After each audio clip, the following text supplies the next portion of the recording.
So many of my friends have been kind enough to say that they would watch some garden related videos if I was to make them.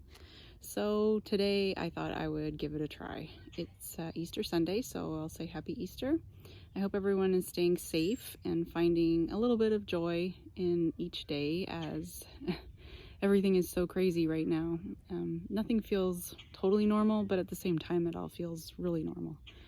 So gardening has always been something that I have enjoyed as a way to provide a little bit of food for my family, some beauty for our home, and a way to escape a little bit. Put in my earbuds and put in some music and putter away. So I will start off with this first video by just making a little tour of our yard here in Bowmanville, Ontario, and showing you a little bit of what's growing already. It's been an early spring so far, still quite cool in the evenings, but right now it's beautiful out.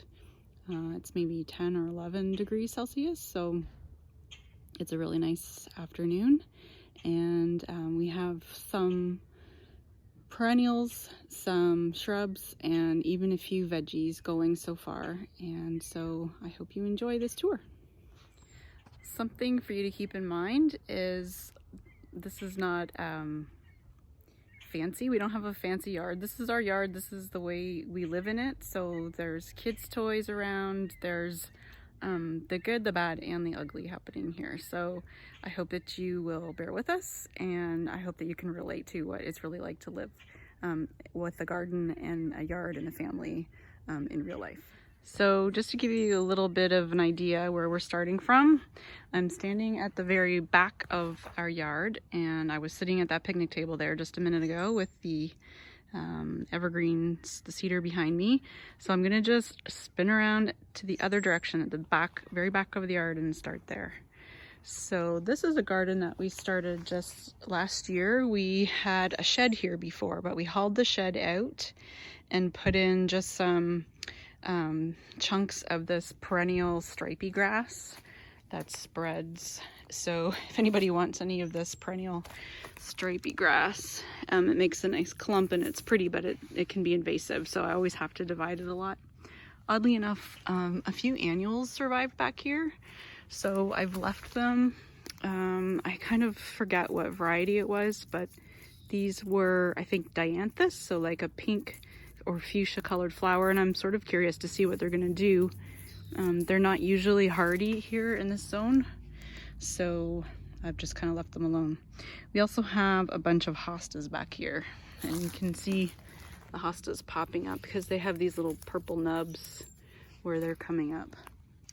The other thing I noticed about this garden is that there are a ton of maple keys that have gone to seed, so I'm gonna have to come back here and pull all these out, otherwise we're gonna have tons of baby maple trees. So there's a maple tree right above and another huge sugar maple next door, so I'm always digging out maple keys, and I'm really excited because I think this guy is a perennial that sort of looks like a sunflower, but I got it from my dad and stepmom Heather's place, and it's survived. So it's gonna be really tall and big and beautiful, and the pollinators love it. So moving right along, down here, that's about all there is in that garden so far, but there's lots of room for sunflowers or annuals or more food. And then you can see along here, we've got lots of rhubarb. So last year I divided my rhubarb into 4 chunks. So I'm gonna have 4 big rhubarb plants back here. 1, 2, 3, 4. So we have 2 big compost bins. So we haven't really dug into a whole lot yet this year, but plan to. And along the fence, there's not a whole lot happening in there yet, but I have ideas. The plants that you see between the stones and the fence are catnip. So we always have lots of feline visitors in our yard. And then, so our approach to the vegetable garden is to make sort of little mini beds with some pathways in between so we don't step on the places where the food actually grows. Keeps the soil nice and fluffy and not compacted, and then we can focus our weeding efforts in those areas. So we don't have anything in this section yet, and I'm still planning where everything's going to go. And this is a little project that we came up with, putting some plastic around this little tent. Not sure exactly what I'm going to do with that yet, but if I need a warm spot to keep some baby seedlings, I can use that. And then in this section, I just have a few perennials that I've just stuck in here in the fall. So it's sort of a holding bed. So this is a perennial geranium. So the leaves smell really, really nice. This is a columbine that I dug out of my mother-in-law's garden last week because I don't have any of this anywhere. So just stuck it there for now. A couple of ferns. And this is a giant hosta, so I'm really happy it survived. It has one little nub coming, and some echinacea over there, which is also coming along really a little bit there. Awesome for pollinators. And then today I took a chance and put in some of this lettuce that I've grown from seed. So these are black seeded Simpson lettuce and a butter crunch. So soon we should be having some salads.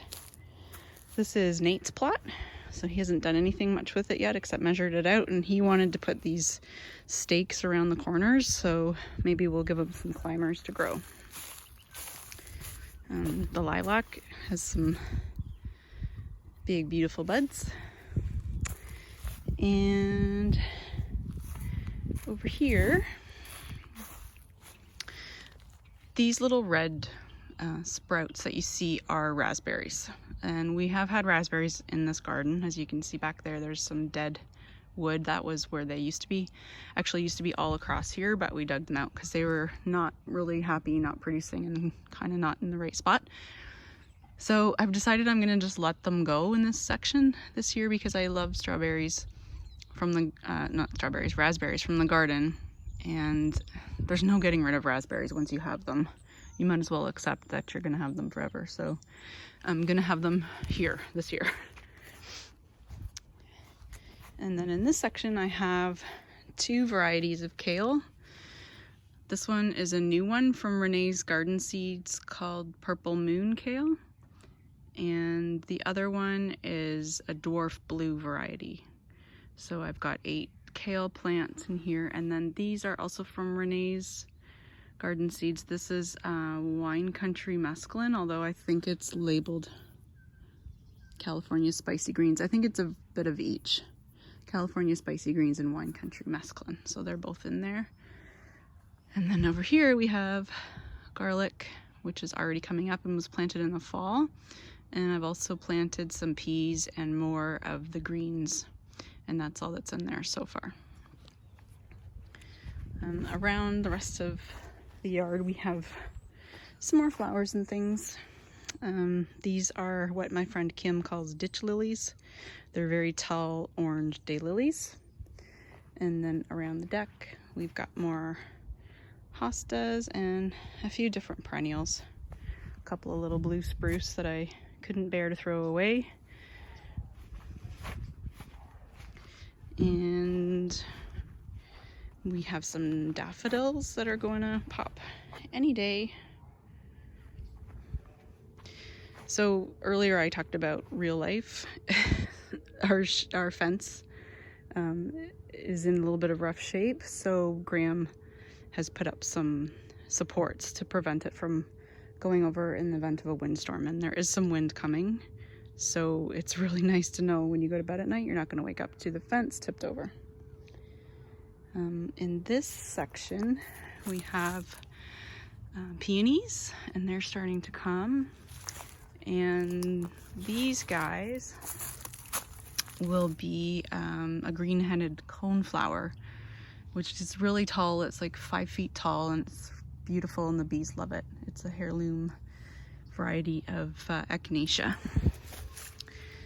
and just more perennials and stuff along here. There's nothing really exciting yet, but it's just nice to see little bits of green growing. I have chives, which we've already started to enjoy, and this is a currant, red currant. Some garlic chives, thyme, some mint, which I like to use for cooking but also for mojitos, and another catnip plant, and some sage. So a little bit of this and a little bit of that. That's the really quick tour. I hope that there will be more to show you. There's another couple of flower beds here and there. The one thing I want to just tell you, if you're new to gardening and you want to give it a shot this year, this is a weird year to start, but it's not really that weirder. Is that a word? It's not really much weirder than any other year, because there's always something different. Every garden season is different. Some years certain things do better than others. The weather's always different. Everything's always changing. So don't let the fact that you can't get to the store as much, or you can't visit other gardeners, stop you from trying, because kids really love it, and it's really important, I think, for them to learn how to grow food especially. So if you're able to get your hands on some seeds or some small plants, gardeners love to share, gardeners love to trade, so see what you can get hold of and give it a shot. Don't worry about having the perfect kind of soil or the perfect kind of pots. You're gonna see all kinds of different containers and things that I use for supports, and the soil that I'm using to start my seeds this year isn't the ideal kind, but I'd rather grow something and learn something from it and just try and see what comes than not try at all and not have anything growing. So don't be nervous. Plants want to grow, seeds want to sprout. Everybody knows someone who says they could, they kill everything, but you just have to start somewhere, and you learn by doing. So I hope you enjoyed this video. I think I'm going to continue to make them throughout the summer, and if you have enjoyed it, or you want to ask some questions, or you want to chat about gardening, it's kind of what's keeping me going these days. So I welcome any conversation that has to do with growing flowers or herbs, but especially veggies, because that's what I love to do the most. So I hope you're having a happy Easter, and thanks for watching.